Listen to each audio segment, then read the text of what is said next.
A paz do Senhor, amados irmãos, sou a Jaconisa Graça Barros e estou aqui para mais uma pré-aula da revista EBD Betel Dominical Adultos. E hoje nós vamos estar falando sobre a lição de número 7, que tem por título a segunda oração intercessora. Texto áureo: orai sem cessar. 1 Tessalonicenses 5:17. Verdade aplicada. Estudar, refletir e fazer orações com as Escrituras são hábitos que devemos cultivar para a nossa edificação e fortalecimento espiritual. Objetivos da lição. Primeiro, mostrar o modelo da oração feita por Paulo. Segundo, explicar a razão pela qual Paulo ora pelos Efésios. E terceiro, ensinar acerca das dimensões do amor de Deus. Os textos de referência se encontram em Efésios 3, 14, 15, 16, 17, 18 e 19. Introdução. Na primeira oração, Paulo intercedeu pelos Efésios para que fossem iluminados pelo Espírito para uma revelação e conhecimento mais pleno de Deus. Agora faz uma oração para que se apropiem dessas riquezas, né? O nosso ponto de partida, ele diz que a oração, ela nos aproxima de Deus, né? Então, é a oração que vai estar nos aproximando de Deus. E também uma outra função da oração que é muito importante, né? A gente está sempre orando, é que ela vai nos afastar, né, do pecado. Ela é um momento, né, em que posso contar a Deus os meus medos, né, as minhas angústias, os meus anseios, né? E também ela é um momento onde eu posso agradecer e também posso interceder por outras pessoas, né? Então, a oração, ela é uma maneira mais direta de estar, né, nos relacionando com Deus, né, com o nosso Criador. E além disso, a oração, ela nos traz muitas bênçãos, né? Então, a oração, ela nos inspira, né, a obedecer a palavra de Deus, né? E esta mesma palavra é que nos instrui, né? Então, a igreja que ora, ela tem um poder impactante, um poder duradouro, né? Em favor de Cristo, né? Então, é importante, né, que a igreja esteja em constante oração, porque assim o Espírito Santo, ele opera na igreja, né, por meio da oração, né? 1 Tessalonicenses 2:3 diz que também agradecemos a Deus sem cessar o fato de que receber de nossa parte a palavra de Deus, vocês a aceitam, não como palavra de homens, mas conforme ela verdadeiramente é, como a palavra de Deus que atua com eficácia em vocês, os que creem, né? Ou seja, a oração, né, ela não é feita para ajustar, né, os nossos desejos, né, os nossos conhecimentos populares, não. A oração, ela é feita para que nós possamos, né, ter verdadeiramente, né, um encontro com Deus, né? E também em Efésios 3:20, 21, diz que aquele que é capaz de fazer infinitamente mais do que tudo que pedimos ou pensamos, de acordo com o seu poder que atua em nós, né? A ele seja a glória da igreja e em Cristo Jesus, por todas as gerações, para todos sempre. Amém. Então, ou seja, essa infinitamente mais, a gente vai estar falando desse poder ilimitado, né, de Deus, né? E fala que esse poder, ele pode sim também atuar em nós, porque ele vai além, né, daquilo que nós pensamos que nós podemos, né? É, e quando ele fala que a ele seja a glória, então aqui nós estamos falando que é o único e principal objetivo ao qual a nossa existência, né? Nós somos criados para isso, para ele, para a glória do nome, né? Do Senhor Jesus, né? Então, a natureza da oração, ela vai incluir, né? Alguns aspectos necessários que são a súplica, né?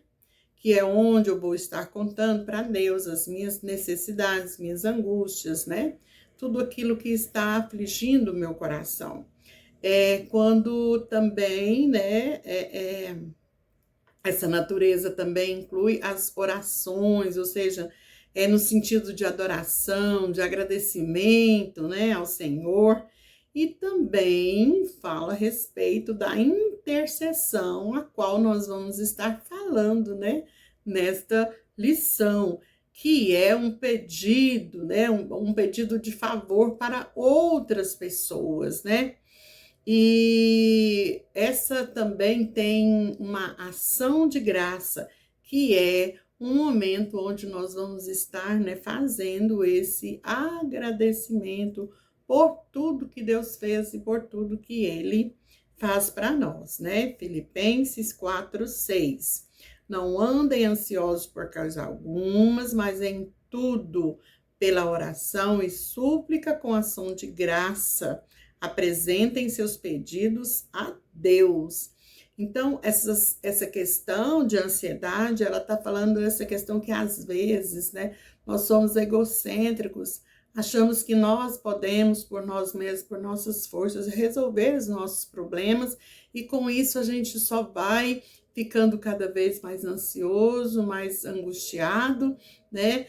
E quando a gente pode, né, a palavra do Senhor fala que a gente pode entregar para Ele todos os nossos anseios, todas as nossas preocupações, né? Deixar na mão do Senhor e descansar, né? Porque Ele fala aqui, ó, em tudo, pela oração e súplicas, com ação de graça, né? Então, vai falar para nós que essa graça, essa ação de graça, ela é o antídoto, né? Que vai estar, né, nos libertando, né?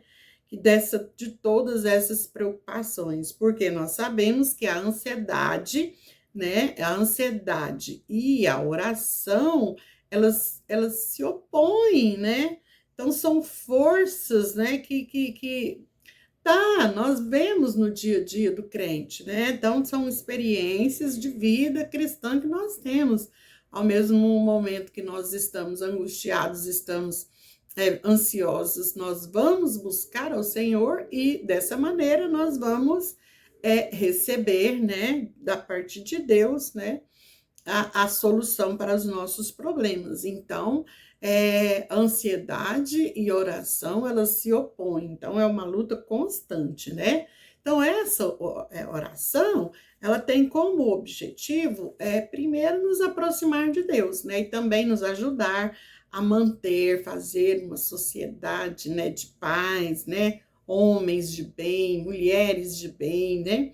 Então, através da oração também, ela vai nos dar sabedoria para que nós possamos vencer as nossas provações, né, no dia a dia. São tantas lutas, né? Então, através da oração, a gente recebe instrução divina para estar, né, nos vencendo, né, todas essas batalhas, né? E também a oração, um dos objetivos da oração, né, é que ela nos dá a condição de pedir, né, e receber perdão, ela nos dá a condição de receber cura, nos dá a condição também de levar cura através das orações, né? E também a oração, ela nos dá a revelação divina, né? Das coisas que estão ocultas. Então, eu estando revestida do Espírito Santo de Deus, eu vou receber, né? Esta revelação também. Então, assim sendo, né, nós sempre devemos orar a qualquer hora, em qualquer lugar nós podemos orar, né? O que vai importar aqui é que nós estamos lembrando de Deus e submetendo tudo, né, a Ele. Então, Deus, Ele usa as orações para nos abençoar e para nos transformar, né? 1 Pedro 3,9 diz que o Senhor não demora em cumprir a sua promessa, como julgam alguns. Ao contrário, ele é paciente com vocês, não querendo que ninguém pereça, mas que todos cheguem ao arrependimento.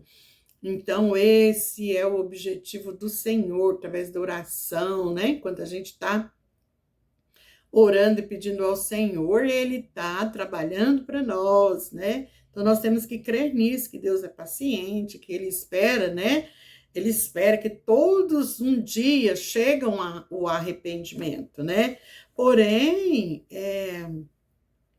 os zombadores, eles deixam, né, de reconhecer que todas as coisas elas não continuam se não estiver a intervenção divina, né? Nós vemos aí um exemplo, né, do dilúvio, né? Quando Deus falava com Noé, então as pessoas zombavam dele, né? Eles não criam naquilo, né? Então também nós às vezes, né, oramos e Deus demora a nos dar uma resposta e nós não entendemos essa demora de Deus, né? Lembrando que Deus é longâmino, tudo é no seu tempo e não no nosso tempo. Então nós temos que aprender isso, né? No cristianismo, a oração mais conhecida é a oração do Pai Nosso, oração essa que nós encontramos no Novo Testamento, né, e foi ensinada por Jesus Cristo, né, como modelo para orientar os cristãos. Então, essa oração, ela se encontra em Mateus 6, nos versos 9 ao 13, né? Então, nesta oração do Pai Nosso, nós vamos estar aprendendo com Jesus, né, a colocar a vontade do Senhor em primeiro lugar.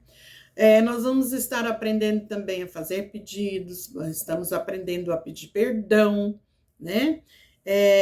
E também nós vamos estar na busca, né, da proteção contra o mal para a nossa vida, né? Para a vida do nosso próximo. Então, orar é você ter uma conversa íntima com Deus, né?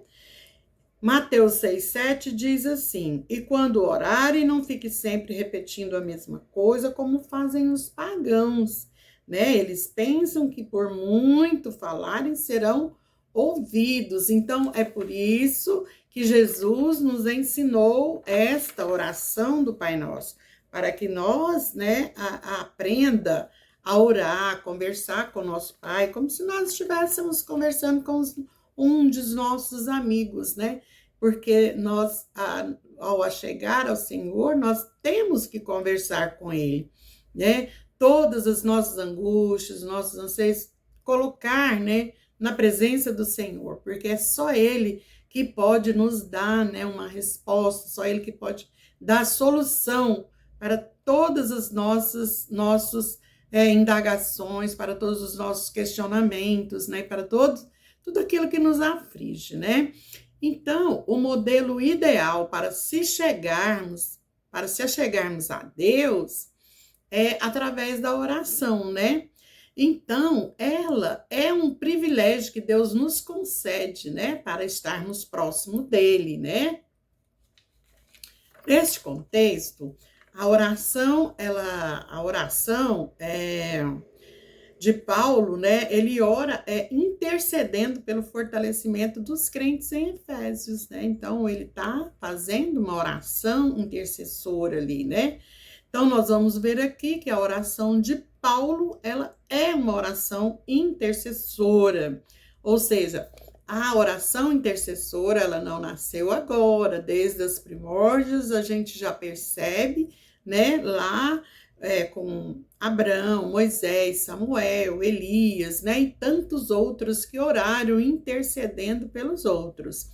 Mas no Novo Testamento, né, Cristo, ele é o nosso supremo intercessor. Romanos 8:34 diz: é Jesus Cristo quem morreu ou quem ressuscitou, ao qual está à direita de Deus, intercedendo por nós, né? Então, nós vamos ver aqui que o nosso principal intercessor é Jesus Cristo, né? Então, quando Paulo ele intercede pelos Efésios, né? Ele está, então, seguindo os mandamentos de Jesus, né? Que nós temos que interceder um pelos outros. E quando nós fazemos esse tipo de oração, nós nos tornamos o quê? Um canal de bênçãos de Deus, né? Para as pessoas às quais a gente está orando, pois ao som dessa oração fervorosa, né? Essa oração intercessora, o inimigo, né? Ele é capaz de sair em retirada, né? Porque quando ele ouve o nome de Jesus, ele não suporta. Então, quando nós estamos intercedendo por uma pessoa e clamamos, né, em nome de Jesus, Satanás certamente vai sair, né, de derredor dessa pessoa, né? Porque sabe que ele já vai ser, né, um derrotado nessa guerra. E assim, então, nós vamos perceber que nós, né, durante a oração, nessa conexão, né, com a fonte divina, né, de poder, né, da luta para homens e mulheres se tornarem libertos, né, dessas amarras que Satanás trama na vida daquele que não tem, né, Jesus como seu Salvador e Senhor, né? Então, em Tiago 5,16 diz assim, ó: orais uns pelos outros para que sarareis. Então, por isso, nós temos nessa oração intercessória, né?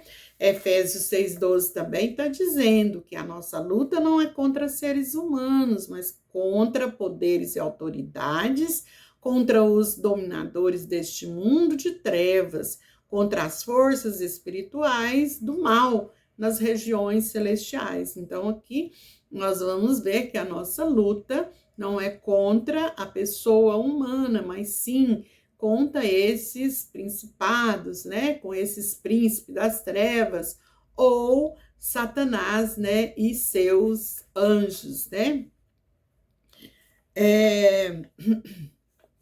Nós vamos ver que o motivo da oração pelos Efésios, a qual Paulo faz, nós vamos fazer aqui uma análise, né, sobre esta oração que Paulo está fazendo, né? Então, vamos analisar os motivos que levou Paulo a fazer essa segunda oração intercessória aos cristãos na cidade de Éfeso. Vimos que na primeira oração, Paulo pediu a Deus, né, que concedesse aos cristãos um espírito de sabedoria e revelação, e ele pediu também iluminação da mente, né? Então, Paulo agora, convicto, né, de que Deus havia, né, atendido seu pedido, né, e condicionado aos cristãos, né, de utilizarem seus conhecimentos, né, e suas experiências de forma sábia, que agora eles já visualizavam além do mundo físico, né? E ele também percebe que as suas mentes já estavam libertas da cegueira espiritual, aquela, né, que impede as pessoas de compreenderem o evangelho de Jesus Cristo. Então, agora ele, tomado de muita alegria, né, na segunda oração, ele intercede agora pedindo, né, pelos mesmos cristãos de Éfeso, mas aqui ele se remete à questão espiritual e não às questões materiais, né? E também nós vamos ver que ele, nesta oração, ele não pede nada para ele mesmo, né? Mas ele pede para que os crentes foram fortalecidos pelo poder do Espírito, né? E assim pudessem viver cada vez mais cheios de Deus, né? Então, nós vamos ver que o Espírito Santo é, é ele que vai nos fazer produzir, né, esses frutos aos quais nós já falamos, que traz paz à sociedade, né? Então, os frutos do Espírito são amor, o gozo, a paz, a longanimidade, a benignidade, a bondade, a fidelidade, a mansidão, o domínio próprio, né? E contra essas coisas, a palavra de Deus lá em Gálatas 5:23 diz que não há lei. Ou seja, eu sou livre em Cristo, né, para praticar essas boas obras pautadas no poder e no amor de Deus, né? Então, é isso que o Senhor, né, ele está falando aqui para nós, né? Então, que para isso, Paulo pede esse poder espiritual, né, para os irmãos de Efésios, né? Então, nós precisamos, meus amados, de oração. Por quê? Precisamos de poder. Por quê? Porque nós somos fracos, né? Nós não damos conta por nós mesmos de resolver os nossos problemas. Então, por isso, né, nós pedimos essa intervenção divina, nós pedimos esse poder para que nós possamos ser fortalecidos, né, pela graça, né? E porque nós sabemos que nós temos um adversário, que ele veio, né, para matar, para roubar, para destruir, e que nós temos que estar preparados, né, para lutar contra estas coisas, né? Então, segundo John Stott, o ato principal de um pedido de oração é a revelação da vontade de Deus, ou seja, Deus não se limita à nossa própria vontade ou desejo do jeito que a gente quer, né? Mas sim como Ele quer. Então, nós temos que falar nas nossas orações para que seja feita a vontade do Senhor. Então, Mateus 6:10, né? Jesus nos ensina isso, né? Na oração do Pai Nosso, né? Que seja feita a vontade do Pai. Então, Paulo, ele evidencia, né, que os cristãos precisam aproveitar esse privilégio, né, dado por Deus, né, para conversar com ele e, se possível, que seja uma oração alicerçada, né, sobre Cristo, né, por seu sacrifício na cruz, e não com base na eventual merecimento nosso, merecimento humano, né? Então, essa intercessão é para que ocorra de fato e de direito a condição da fé cristã, né? O que evitará quedas espirituais, que evitará que eu venha cair em pecados, que eu venha me distanciar, né, da casa do Senhor. Então, com isso, né, com essa tal revelação que Paulo teve, ele ficou, né, cheio de gozo, cheio de alegria, né? Então, ele ficou ali contagiado com aquilo, então isso o motivou, né, a orar a Deus e interceder para que os crentes compreendessem a riqueza da oração, né? Pois ela, além de revelar a vontade de Deus, né, a nossa vida, ela nos coloca sobre a dispensação, né, dos mistérios da graça de Deus, né? E que são atributos, existem atributos, né, de Deus que só Ele, que pertencem só a Ele, mas que pode nos ser revelados, né, através do Espírito Santo, né? Que habita em nós. Quem não está movido pelo Espírito Santo jamais vai ter, né, vai compreender a grandeza de Deus, né, na nossa vida, né? Vamos ver em Efésios 3,16, diz que Paulo diz que oro para que, com a sua gloriosa riqueza, ele os fortaleça no íntimo do seu ser, com poder por meio do seu espírito, né? Então, para que, no verso 17, para que Cristo habite em seus corações por meio da fé, e oro para que vocês, arraigados e alicerçados em amor, possam, juntamente com todos os santos, compreendam a largura, o comprimento, a altura e a profundidade, né? Ou seja, a plenitude de Deus, né? Então, Paulo aqui, ele vai falar desse homem interior, né? Deus agora, ele trabalha com esse homem interior, porque ele fala que Deus dá esse poder para o homem, para que Deus transforme essa pessoa pela fé que ela vai adquirir, né? E que essas pessoas sejam firmadas em Cristo Jesus, né? Por isso ele pede, né? Pelo poder do Espírito Santo. E ele pede também para que sejam transformados, que sejam capacitados, né? A sua natureza moral, ou seja,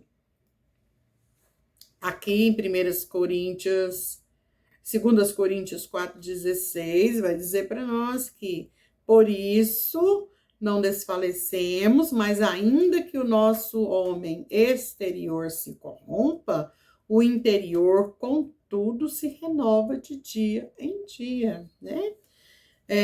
Não atentando nós, né, para as coisas que se veem, mas para as que não veem, porque as que se veem são temporais e as que não se veem são eternas. Então, aqui, que a nossa fé, ela seja, nós estamos atentando a nossa fé para o sobrenatural de Deus, para as coisas espirituais, né? E não nas coisas materiais. Então, Paulo, ele sabia que, se humanamente falando, era impossível, né, que os irmãos, os cristãos de Éfeso, entendessem, né, o seu pedido, né? Porque, por isso, ele intercedeu em oração, né? Porque Deus ia revelar a cada um a sua vontade, né? De acordo com a necessidade de cada um, né? Então, essa atitude da oração é uma postura muito comum entre os judeus ficarem de pé, com as mãos, né, levantadas para o céu para orarem, né? Porque eles, assim, né, eles demonstravam os cuidados de Deus para com eles, né?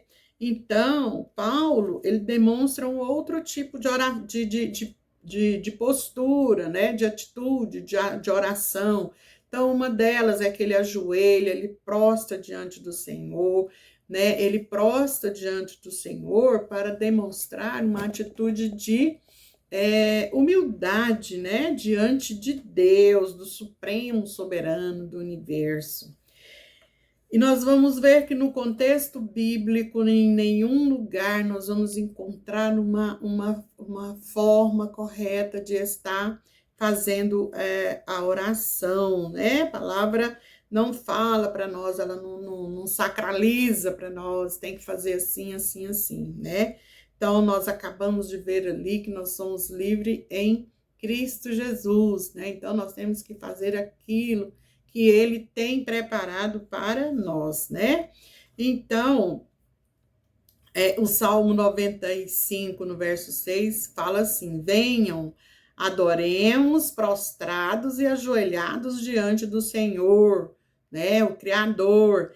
Lucas 18, 11 diz que o fariseu, ele orava em pé, então era um modelo característico de seita, né?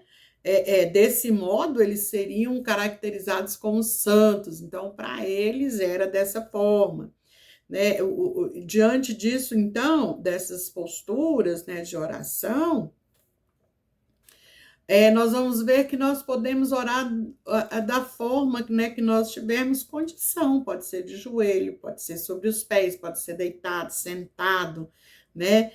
Então, a única coisa que nós precisamos, né, é crer e utilizar a fé viva, crer no sobrenatural de Deus, né? Orar e fazer as nossas considerações diante do Senhor, né? E porque Hebreus 11:6 diz que sem fé é impossível agradar a Deus. Então, não adianta eu levar, né, uma oração a Deus se eu não estou com fé nisso, né? Se eu não tenho fé nisso. Então, como no caso de Paulo, né?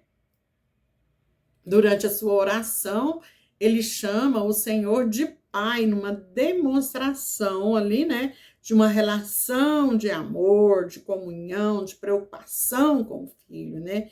Então, Paulo, ele ajoelha simplesmente pela grandeza de Deus, né? E sua oração, ela vai além desse joelho dobrado, né? Como nós já vimos. Ele se prostra e faz pedido, né? Pela grandeza da sua glória, e não é apenas um atributo de Deus, representa a manifestação máxima de Deus, ou seja, a totalidade. Então, ele está pedindo isso, né, para Deus, né, essa totalidade na vida dos irmãos, né. Ainda, né, quanto a essa postura para orar, é importante, né, que seja uma oração onde o seu coração esteja contrito e quebrantado, para que possamos expressar a Deus, né? Verdadeiramente um culto racional, verdadeiro, do fundo da nossa alma, né? Como foi o caso de Ana, né? Que em sua oração, ela diante do Senhor, né? Ela prostrou ali diante do Senhor e orando, né? Perseverando ali. Ela falava, né? Só me movia os lábios, né? Então, porém, Eli ficou observando e chegou a pensar que ela estivesse embriagada, né? Então, nesse caso, nós vamos ver que o Espírito Santo, ele atua como intercessor, né, pelas pessoas diante de Deus, né? Até com gemidos inexprimíveis. Então, quando nós estamos orando que nós não conseguimos expressar, o Espírito Santo de Deus, ele intercede por nós, né, diante de Deus, né? E aí, o mais importante não é, né, a postura física, mas a atitude adotada, né, pelo coração, né, como advertiu Jesus, né, dizendo em Mateus 6:6, né, falou assim que quando nós orarmos, né, ore ao seu pai que está em secreto, que vê em secreto e o recompensa, né? Então, de acordo, né, com o próprio Cristo disse, né, ele falou também para que a gente orasse pedindo em nome dele, né? Então, Paulo pede a Deus tudo quanto ele tem, tudo quanto ele é, né, como resposta para a sua oração. Então, ele pede a Deus, né? E ele pede, né, que Cristo habite no coração de maneira permanente, né? Não só por um instante, né? Ou seja, pleno em todas as áreas da nossa vida. Ele é o dono de tudo, né? E se preciso for, né, fazer uma reforma, né? Ele tem a chave, ele é o dono, ele é o dono da casa. Então ele sabe aonde que deve reformar, como deve reformar, né? Mas que tudo isso seja, ele é o dono da nossa vida, né? Mas para que tudo isso seja alicerçados em amor, né? Então, o alvo da oração, ele deve estar definido, tem que ser definido por quem ora, né? Então, quando nós oramos, nós devemos dirigir a nossa oração a Deus, né? Nós devemos pedir a ajuda do Espírito Santo, né, para que ele interceda por nós, e no final nós temos que pedir em nome de Jesus, né? Então, o mérito aqui é de Jesus, né? Então, nós vamos ver aqui a presença da Trindade divina, né? Trindade divina de Deus, né? Então, a oração por uma vida de plenitude, né? Então, a oração de Paulo, ela se refere, né, a tudo que é completo, tudo que é total e a tudo que é absoluto, ou seja, a plenitude, né? Então, ela diz respeito, segundo o dicionário bíblico, né, de estudo, Almeida, ela fala que essa plenitude, ela é a abundância da presença completa, né?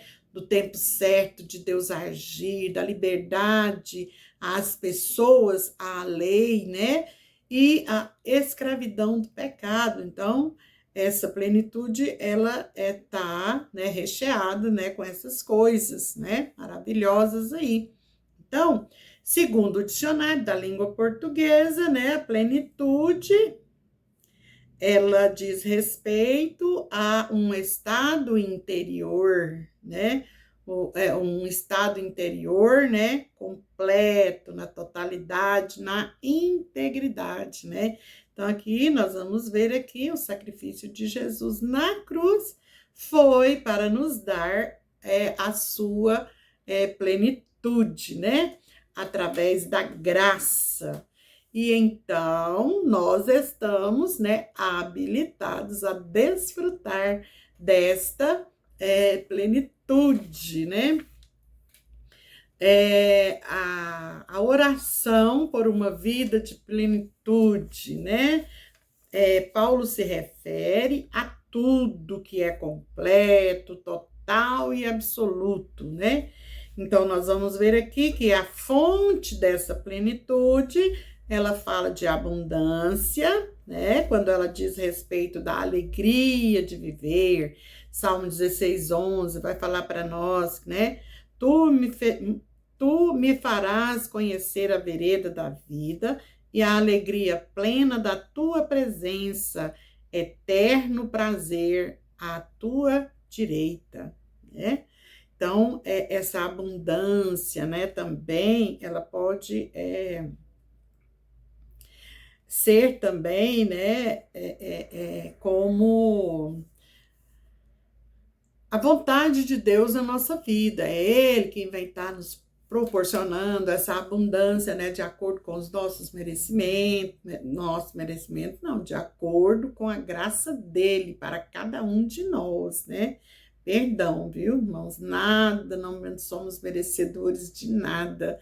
Tudo que nós somos, tudo que nós temos, tudo que nós recebemos de Deus, isso é tudo pela graça. Amém? Me perdoa quando eu falei isso, né? Espero que os irmãos entendam, né? E também essa plenitude fala que ela é a presença completa, né? Ela é a estatura completa, ou seja, o salmista diz, né? O salmista, ele diz que o Senhor, ele é nosso, né? E fala também que essa plenitude, ela tem tempo certo de Deus agir, né? Para libertar, né? O povo da lei, do pecado, né? Ou seja, o profeta Oséias diz que o povo sofre por falta de conhecimento, e é verdade, né? Porque também a palavra de Deus fala que conhecereis a verdade e ela vos libertará. Então, por falta desse conhecimento, muitas das vezes nós perecemos, nós padecemos, sofremos, né? Por não conhecer, né, a verdade. Então, a plenitude, nós vamos ver que ela vem de Deus, né? E que essa plenitude, ela é tudo que existe, inclusive, né, os momentos de dificuldade que nós passamos, momentos de tribulação, né? 2 Coríntios 4, 7, 10, vai estar dizendo para nós, né? Não temos esse tesouro em nós, não temos esse tesouro em vasos de barros. Mas temos esse tesouro, perdão, mas temos esse tesouro em vasos de barro para mostrar que este poder, que tudo excede, provém de Deus e não de nós. De todos os lados somos pressionados, mas não desanimados. Ficamos perplexos, mas não desesperados. Somos perseguidos, mas não abandonados. Abatidos, mas não destruídos. Trazemos sempre em nosso corpo o morrer de Jesus, para que a vida de Jesus também seja revelada em nosso corpo, né? Palavra maravilhosa, né? Efésios 1, 7, 18 também está dizendo que onde é usada, né, a palavra riqueza, Deus é abundante, Deus é ilimitado, Deus é infundável, né? Então, Deus é pleno em glória, em majestade, em autoridade. Toda honra e toda glória pertence somente a Ele, né? E Ele pode compartilhar dessas riquezas com a sua criatura. Então, nós vamos ver aqui, né, que aquilo que nós vivemos é porque aquilo que nós não vivemos é porque não conhecemos, né? Mas vamos lembrar que nós não somos órfãos, nós somos filhos e por isso Deus quer, né, compartilhar conosco de toda essa glória maravilhosa, né? Então, essas riquezas, né, do poder celestial de Cristo, né, Paulo, ele inicia, né, essa oração dirigindo-se ao Pai, que é a fonte de tudo, né? Então, ele pede para que os cristãos conheçam essas riquezas, né, dessa glória maravilhosa, né? Ele pede também que seja confirmado, né, como verdade, né? E que que sejam confirmados como verdade e que os que favorecem, né, interiormente, né, para mudanças externas, ou seja, para essas mudanças, através das nossas atitudes, então as pessoas vão perceber a nossa mudança, mas isso não vem de fora para dentro, isso vem de dentro para fora, ou seja, quando Cristo habita em nós, né, o Espírito Santo trabalha, vai fazendo essa mudança, né, nós vamos tendo um conhecimento, vamos tendo uma nova consciência, né, sobre as coisas que estão, né, à nossa volta, sobre a vontade de Deus, sobre, né, essas maravilhas que o Senhor quer dividir conosco, né? E fala assim que mesmo grato e alegre por eles, né? Ele continuava orando, né, e pedindo que eles tivessem também poder espiritual, né? Então, somente Deus pode impulsionar-nos a ser humanos para alcançar a estatura completa de varão perfeito. Fora do Senhor, nós não jamais conseguiremos, né, ser alguém, ter alguma coisa. É Ele que provém tudo, tudo provém de Deus, Ele é a fonte de tudo, nós vimos, né? Então, a meta, né, de Paulo é que todo cristão alcance essas riquezas do poder celestial. E essa essa habitação de Cristo no coração do homem, né? Paulo vai utilizar da palavra ketoge, ou seja, residência permanente, né? Porque ele residindo em nós, nós vamos a cada dia sendo mudados, sendo moldados, sendo transformados, né? Para ficarmos, né, de acordo com a vontade do Senhor. E isso vai nos dar o quê? Vai nos dar sempre vitória, né? Então, como resultado disso, nós vamos estar experimentando esse fluir, né, de Cristo em nossa vida. Amém? Então, isso vai cada dia crescer mais, né? Mais e mais, e nós vamos sendo cada vez mais e mais, né? Agraciados pelo Senhor, né? E quando Jesus habita em nós, nós somos agraciados, né? Nós somos contagiados, né? Somos capazes de também contagiar outros, né? Com aquilo que Deus faz para nós, né? Então, já com a fé, né, dos Efésios, né, estabilizada, Paulo pede a Deus, então, essa estabilidade, que eles continuem sendo, né, mantida, intacta, né, e que o processo de conversão dos cristãos fosse estruturado, consolidado mediante o fortalecimento, né, consistente e permanente pelo poder do Espírito Santo. O bispo Abner Ferreira, ele ressalva que Cristo não salva a pessoa só para libertá-la do julgamento que resultará na condenação eterna. Ele fala que Jesus quer conduzir o ser humano converso a ele e também quer a conhecer as experiências infinitas, né, das suas riquezas, do seu reino, né? Então, meus amados, nós vamos ver que pela fé o ser humano ele pode se tornar em habitação permanente de Jesus Cristo e viver uma vida frutífera, alegre e contagiante, né? Então, o amor de Cristo apontado por Paulo, o amor de Cristo apontado por Paulo, né? É apontado por Paulo como o alicerce fundamental para desfrutarmos da habitação de Cristo, né, em nós e que nós possamos frutificar, né? Então, Paulo, ele revela seu desejo, né? E Paulo revela o seu desejo, que é Cristo, que Cristo controlasse os cristãos e os fortalecesse no amor, né? Então, dada essa importância inquestionável ao amor de Deus, né, ele intercede para que sejam também fortalecidos em amor. Então, Paulo, ele pede para que eles sejam fortalecidos em amor e em poder e em amor. Então,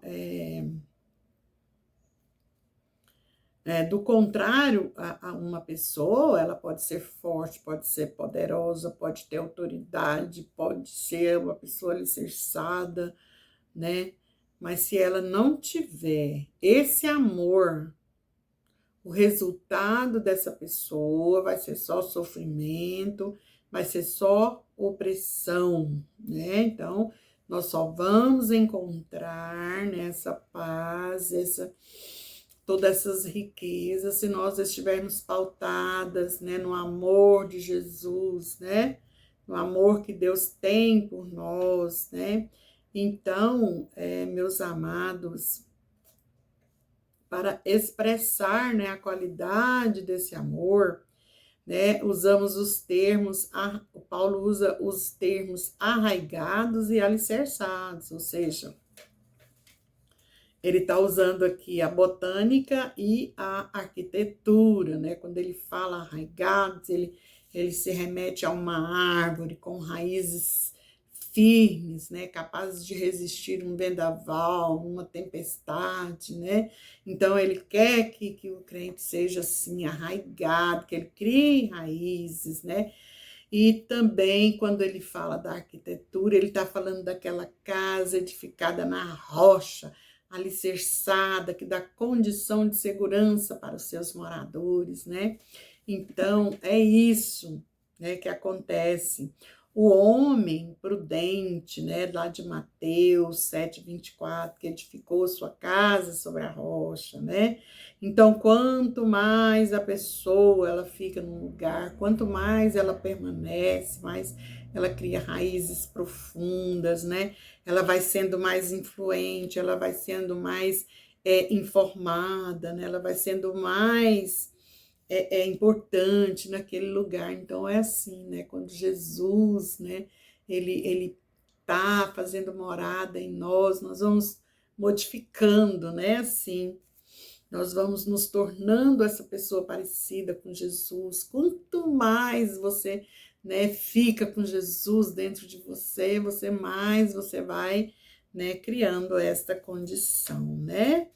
Então, para isso, nós vamos precisar ter muita dedicação, né? Nós vamos nós vamos ter assim dedicação e cuidados, né, em tudo, seja na nossa vida profissional, na nossa vida ministerial, né? Nós precisamos ter sim essa estabilidade, porque é através desta que nós vamos construindo, né? Que nós vamos criando laços, que nós vamos revigorando, que nós vamos renovando, que nós vamos fortalecendo e nós vamos fixando cada vez mais, né? Então, nós vamos estar falando desse amor ágape, que é o amor de Deus, né? Ele quer que a gente, né, seja pautado nesse amor, né? Esse amor que deu origem ao plano de salvação, né? João 3:6. Deus que amou esse mundo de tal maneira, né? Que deu o seu único filho, seu filho unigênito, né? Para que todos que nele crê não pereçam, mas que venham a ter essa vida eterna, essa abundância, essa graça, essa maravilha, esse poder, né? De estar, né, com o Senhor. E de que a esperança de um dia, né, ir, né, morar na glória com Deus, né? Então, as dimensões do infinito amor de Jesus, né? Quanto essa dimensão desse infinito amor, né? Nós vamos dizer que elas são insondáveis, elas são imensuráveis e infinitas, né? Oh, que maravilha, né? Todas estas coisas, né? Então, ele vai dizer para nós que desta forma, né? Nós vamos poder perceber a altura, a largura, o comprimento e a profundidade, né? Alcançando, que ela é alcançada por todos os homens de forma igualitária, ou seja, ninguém vai receber mais, ninguém vai receber menos, né? Então, e isso vai nos levar a compreender até as profundezas de Deus. Que maravilha, que profundidade essa palavra, né? Então, basta nós responder a esse amor de Cristo, a vivenciar a esse amor, né? E também distribuir esse amor a todas as pessoas, né, com as quais nós nos relacionamos, inclusive com aquelas que aparente não nos querem bem, né? Então nós temos que orar, interceder por essas pessoas, né? Para que o Senhor possa fazer neles aquilo que Ele está fazendo em nós, né? Em 2 Coríntios 2, 9 e 10 diz assim: ninguém imagina o que Deus tem preparado para os que o amam, né?